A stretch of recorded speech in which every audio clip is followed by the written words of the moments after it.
Senhores, então nós temos aqui o MVRV. Basicamente nós temos então uma saída verdadeira do nível da água, tá?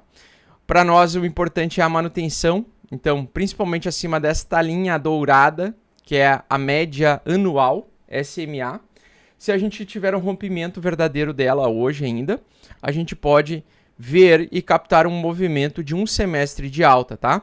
Então ele poderia, o preço do Bitcoin, Ethereum e algumas ações americanas realmente pode trazer uma alta semestral, trimestral a semestral, dependendo do movimento que ela rompe. Última vez que a gente viu esse tipo de rompimento semelhante, né, e que ele consolidou acima desta média foi lá em 2019, que é justamente a minha referência, né, de exemplo daquilo que pode de fato acontecer nesse primeiro semestre desse ano até o fechamento aí dos balanços semestrais, aliás, dos balanços fiscais anuais das maiores empresas americanas. Então, se a gente tiver uma consolidação do MVRV nesse ponto, a gente está a um passo, pessoal, de entrar em forte tendência de alta semestral, tá? Então, estamos a um passo de fato, conseguir pegar e captar um movimento de alta semestral. Mas ainda na condição de 50% de chance de subir e cair, infelizmente. Por quê? Porque apesar do rompimento do MVRV da linha do nível da água, a gente precisa da manutenção desse nível acima, tá? Da média anual. Então a gente precisa superar a média de preços ou de movimento de preços do comportamento entre compradores e vendedores pelo troco do core do Bitcoin de um ano atrás, tá? E basicamente se a gente vê esse comportamento alterar, a gente vai ver uma tendência sendo alterada de fato, tá? Por enquanto, então, olhando apenas os gráficos, Bitcoin e Ethereum fazendo topos e fundos ascendentes ainda no gráfico diário, ou seja, dá para manter a compra enquanto ele vem fazendo topos e fundos ascendentes. No momento presente ele está tentando fazer um pivot aqui, né? Ou seja, uma lateralização para o preço continuar subindo. E a gente precisa dessa confirmação, tá, pessoal?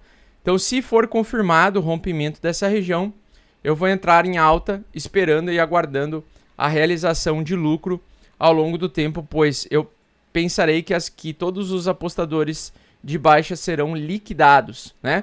Então, esse vai ser um movimento que eu acredito que vai poder levar o Ethereum a uma projeção até os 2.500, no mínimo, tá? Se for trimestral. Se for semestral, ele poderia subir e atingir até um nível superior, talvez até os 3.000 dólares e 200 em um semestre, tá? No trimestre, 2.500, no semestre, 3.200, se a gente evoluir de fato acima daquele nível MVRV. A grande questão toda aqui, pessoal, é que, e é uma preocupação que eu tenho, é justamente a gente entrar de volta no canal de baixa.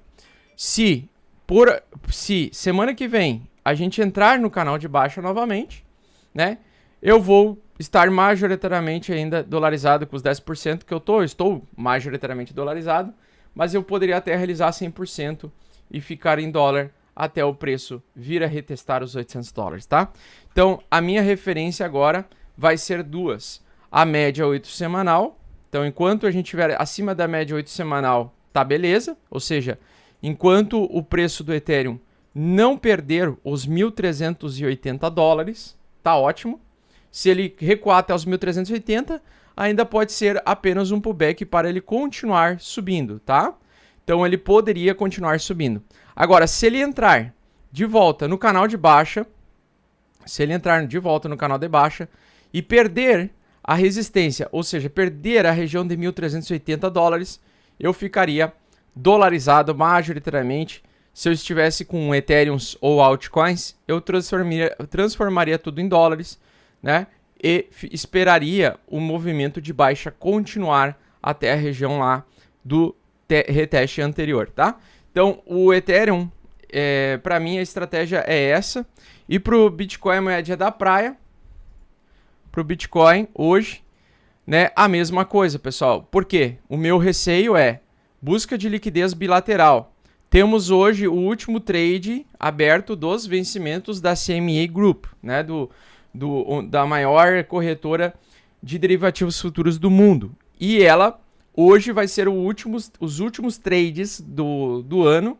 Do ano não, perdão. Os últimos trades dos contratos futuros com vencimento semestral lá de agosto do ano passado até agora vai acontecer hoje, de tarde. Então, com esses vencimentos, eu quero ver como vai ser, né, no dia 30, quando a CME Group começa a fazer a liquidez, a busca de liquidez dos apostadores da ponta errada, ou seja, das pessoas que erraram o trade, né, que fizeram o trade errado. Então, a gente vai ter o vencimento de 6 meses de contratos futuros de diversas ações americanas, de diversas criptomoedas, Ethereum, Bitcoin principalmente, e que poderia empurrar o preço para um lado direcional. Então, a minha especulação ainda é que a gente busque uma liquidez abaixo, pois nós temos bastante apostadores de alta que vieram no mercado agora, nos últimos dias, com essa alta, né? Então, tá aí a minha preocupação. Uma busca de liquidez rápida e repentina pelo vencimento poderia fazer com que os preços caíssem e chegassem aos famigerados $12.000 no Bitcoin e poderia trazer também um derretimento violento no S&P 500, produzindo então uma rejeição e um topo duplo.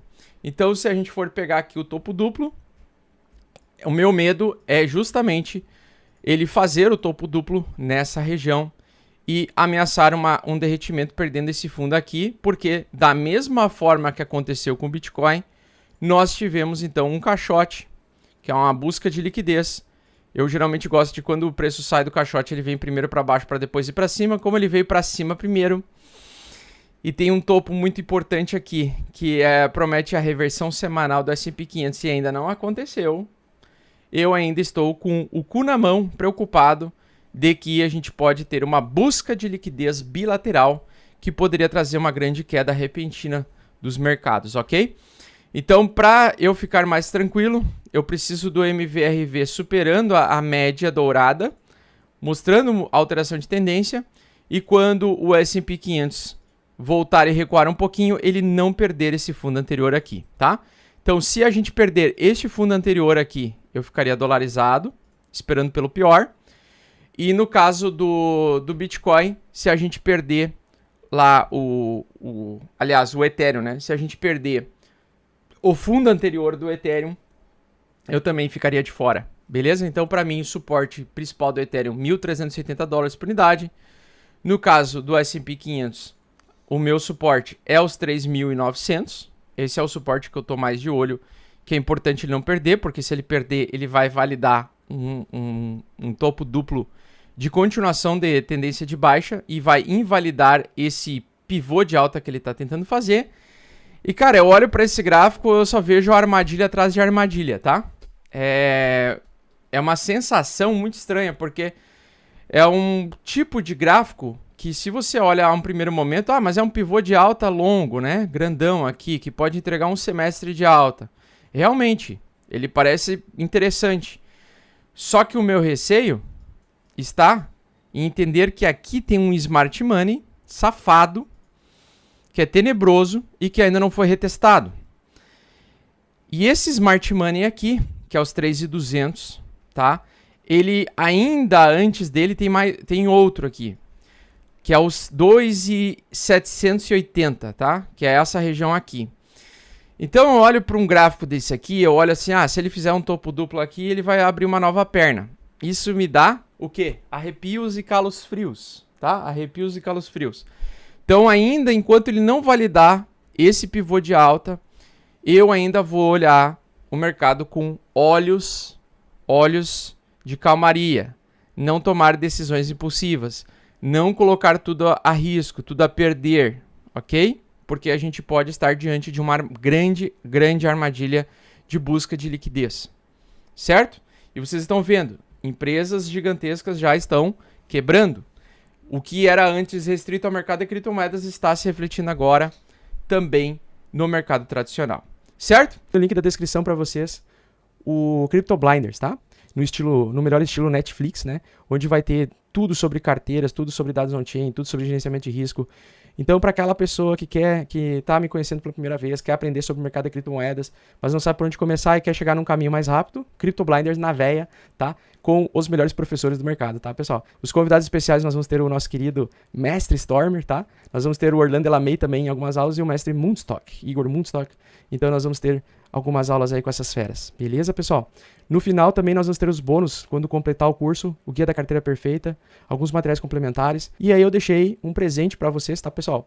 Depois vocês dão uma lida aí, tá? A gente vai ter atendimento de suporte por WhatsApp e por e-mail também, beleza? E suporte lá dentro da área de chat de cada aula, né? Que as pessoas que começarem a ter dúvidas, nós também vamos ter suporte.